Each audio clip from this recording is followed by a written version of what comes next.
On the front line in the battle against Islamic State, we have a special report.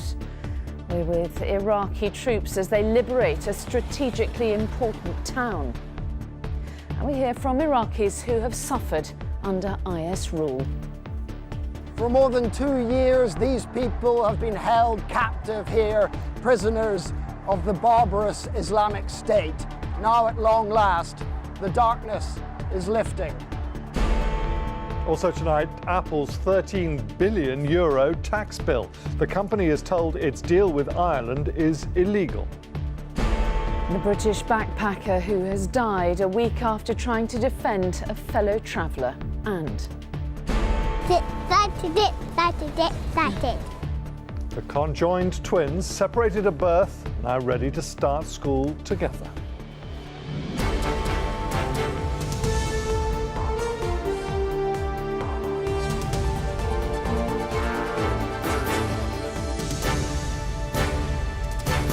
This is the ITV Evening News with Mary Nightingale and James Mates.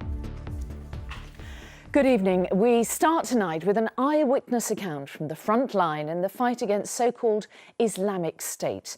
ITV News was with Iraqi troops as they liberated another strategically key town in the bloody battle to destroy the terrorists. The areas controlled by IS in Iraq are shrinking rapidly, with the city of Mosul its last main stronghold. The latest to fall to the US-backed Iraqi army is the town of Gayara, which has been under IS control for more than 2 years. It's a major victory, but taking Mosul is the big prize, and that will be much tougher. Our senior international correspondent John Irvine and cameraman Barnaby Green were with the Iraqi troops as they liberated Gayara.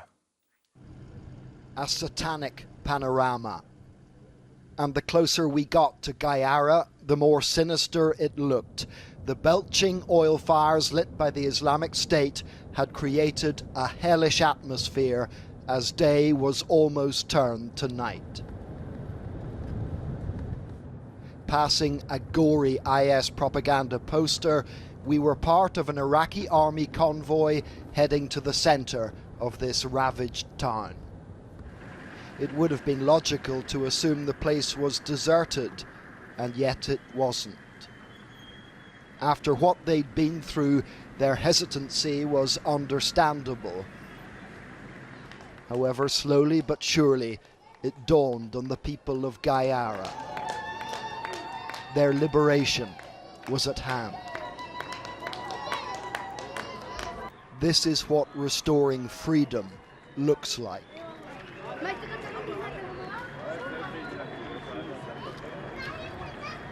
We'd come in with the Liberation Force, the Iraqi Army's 9th Brigade, and as people came out to welcome them, it was hard not to get caught up in the mood of celebration.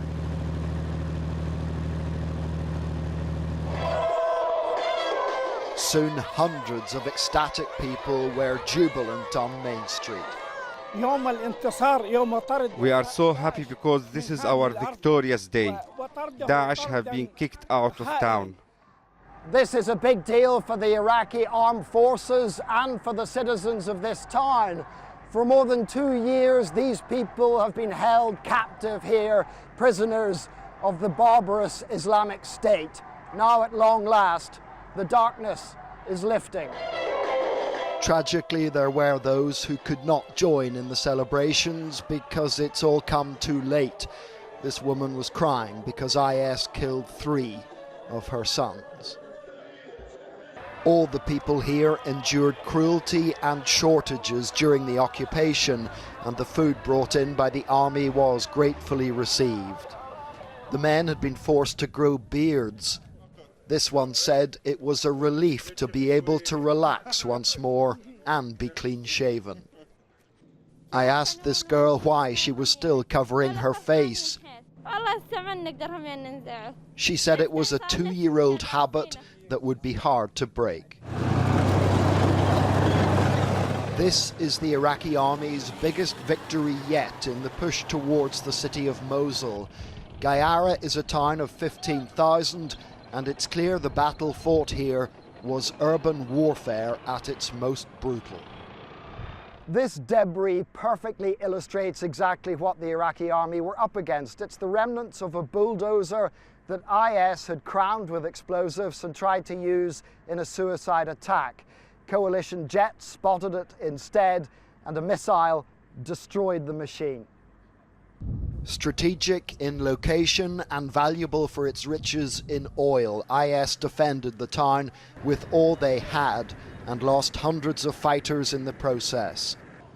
The army quickly began vetting men of fighting age to determine their allegiance and to see if IS sleepers have been left behind. In the meantime, preparations are underway for the next assault. Rarely seen here, these are American soldiers crossing the Tigris on their way to setting up a new forward base from which to provide support to the Iraqis. After their shameful retreat from Mosul 2 years ago, Iraqi confidence is building. They are vanquishing the barbarians and setting their victims free. John Irvine, ITV News, Gayara, Northern Iraq. Well, our international affairs editor Raghi Omar joins us now. Raghi, brilliant victory obviously for the Iraqi army, but how difficult is it going to be to get rid of IS from the rest of the country? Well, incredibly difficult. I mean, this is just a small pocket of northern Iraq in which IS announced itself to the world in June 2014 when it took Mosul. And Mosul is a big deal, as Johnny was saying in that report, because it's the second largest city in Iraq. It's also been a main hub for al-Qaeda, which of course preceded Islamic State. Look, Islamic State is in Tikrit, it's in Ramadi, it's in Fallujah, it's in lots of different areas, but Mosul is important because of its symbolic relevance to how IS established itself. Qoraya is a small town in the approaches to Mosul. Mosul would be a much more difficult nut to crack. But I think what's important in that report is that I think the people there, you have to remember, hate the government in Baghdad. This is a viciously sectarian government with viciously sectarian politics. They were relieved to have shaken off the yoke of IS. They're not necessarily pleased to see the arrival of the Iraqi forces. And as always in war, what you do with a military victory is really the most important thing. And how the Iraqi government reacts to this, does it carry out more sectarian killings or not? That'll be the real main question. OK, Raghi, thank you. The European Commission took a bite out of Apple's huge profits today and ordered it to repay €13 billion in back tax to the Irish government. It said the sweetheart deal that gave Apple a tax rate of only a fraction of 1% amounted to illegal state aid. But the Irish government says it doesn't want the money, and Apple warned the ruling threatens jobs. Our business editor Joel Hills has more.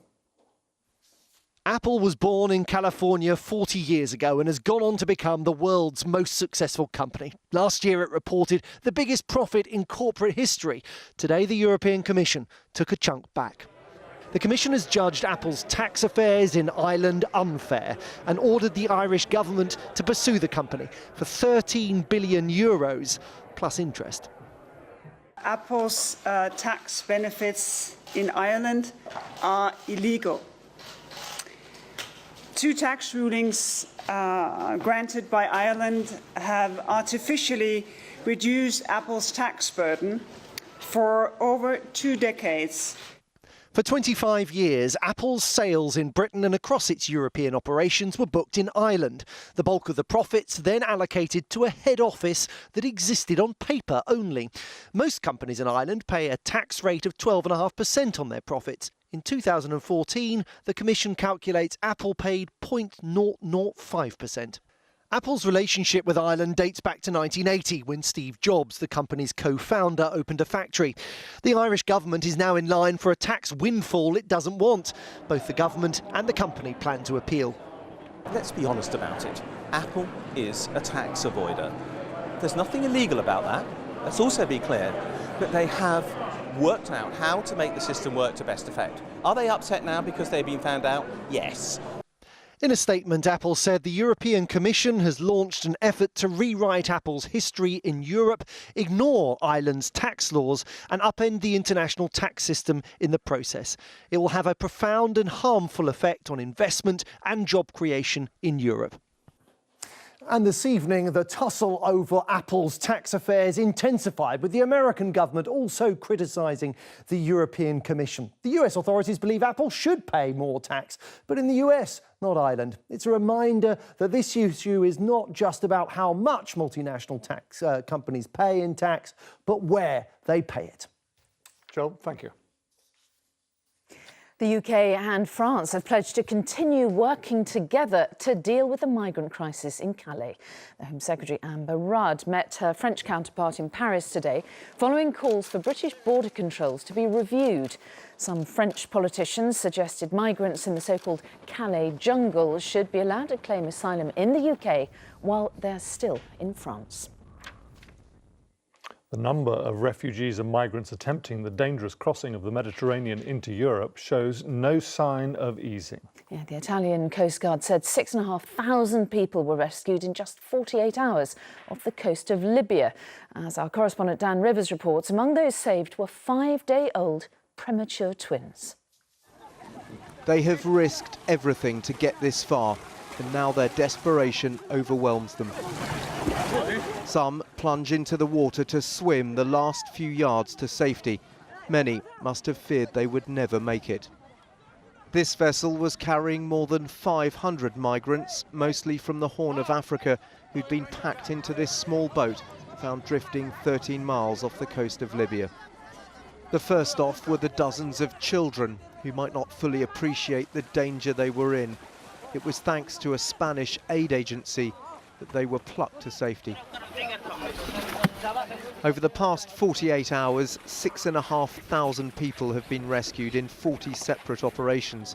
The Spanish aid agency who filmed this isn't sure why this time so many were women and children. They were really desperate. For us, it was really hard because what we saw is basically many children, many babies, and a lot of women, which is kind of exceptional because in general there are more men traveling than women and children. For them especially, this crossing is really difficult. It shows how desperate they are when 5-day-old twins are found aboard, born into a migration, barely a week old, and already homeless. Dan Rivers, ITV News. Still to come on the ITV Evening News, a father's tribute to his son who's died a week after trying to help another British backpacker. And ready for Rio, the teenager paralysed as a 2-year-old going for gold in Brazil. Stories and more after the break.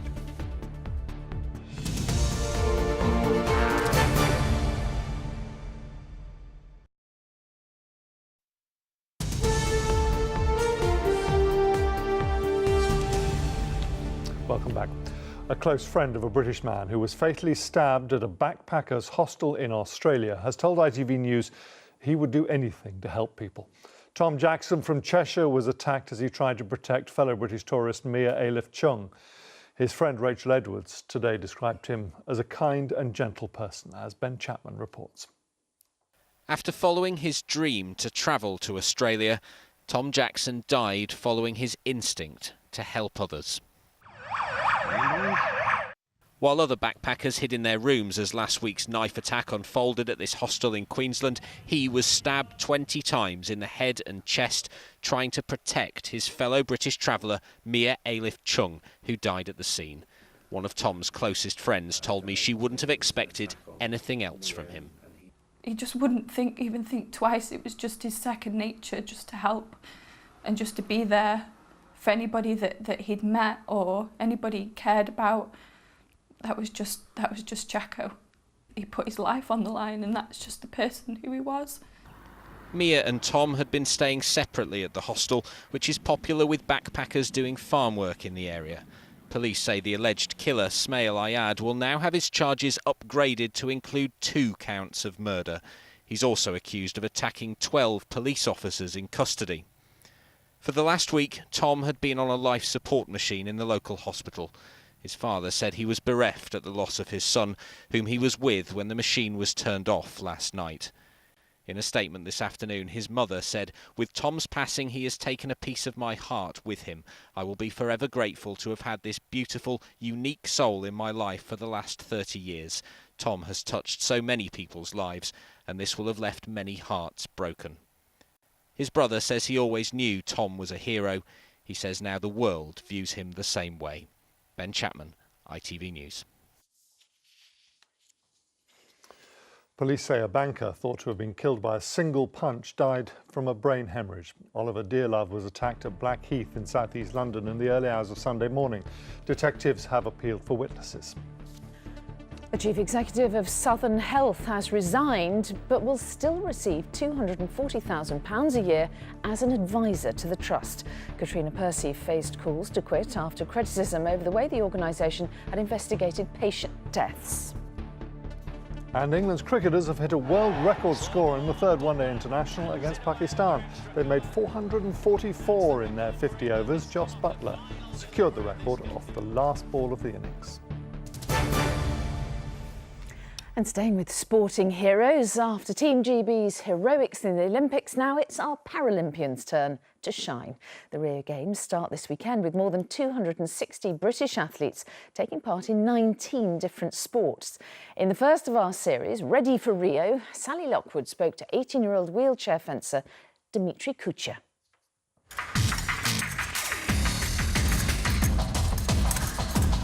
Precision is everything. Physically grueling, its rewards life-changing. Fencing's made me confident in a way that nothing else ever has. It's given me passion that I'm able to project onto other things, and it's just improved my relationships with people and with myself, really. Meet Dimitri Kucha, a world champion in wheelchair fencing. But his place at Rio has been hard-fought. And I have a bar on my non-fencing arm, which I can use to push and pull my body forwards and backwards to attack at high speeds, basically. And the frame ensures that we don't tip out and injure ourselves. Dimitri lost the use of his legs after he was hit by a car at 2 years old. He has only known life in a wheelchair, but as he grew up, he often felt isolated. It was more of a feeling of being a little bit different. That people sometimes were necessarily seeing the wheelchair more than they were seeing me. But now knowing with a lot more experience and with a lot more confidence that sport has given me, that even now I do sometimes still feel those feelings, but they're not as bad. This is the last photograph of Dimitri before his accident. Afterwards, his mother knew her little boy had a very different future, and at first struggled to accept his wheelchair. How tough did you find it that your little boy had only just learnt to walk and then it was taken away from him? It was very hard. It was very hard, but he was amazing. He was just get on with it. You start to see that your child is still there and you start to forget about the wheelchair. And achievements don't get much greater than this. Her little boy, now Britain's best hope of a Paralympic medal in wheelchair fencing in nearly 30 years, with an ambition to boot. I know what I want to do. I want to get 2 gold medals. I don't get sore and blistering hands. I don't drive myself till I'm absolutely exhausted to come second. On to watch wheelchair fencer Dimitri Kucha on his hopes for the Rio Paralympics.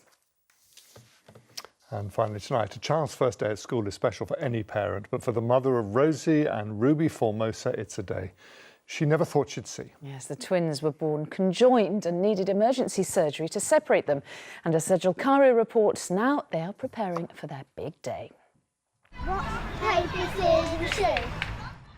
At just 4 years old, twins Rosie and Ruby are medical marvels. Shoot. They were given just a small chance of survival after being born joined at the abdomen and sharing just one intestine. Now, the pair can't wait to join their big sister Lily going to school. That's it, that's it, that's it. I'm really excited to go to school.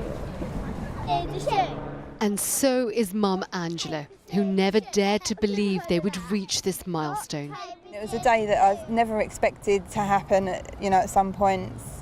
I never thought this far ahead. So it's amazing that they've come this far.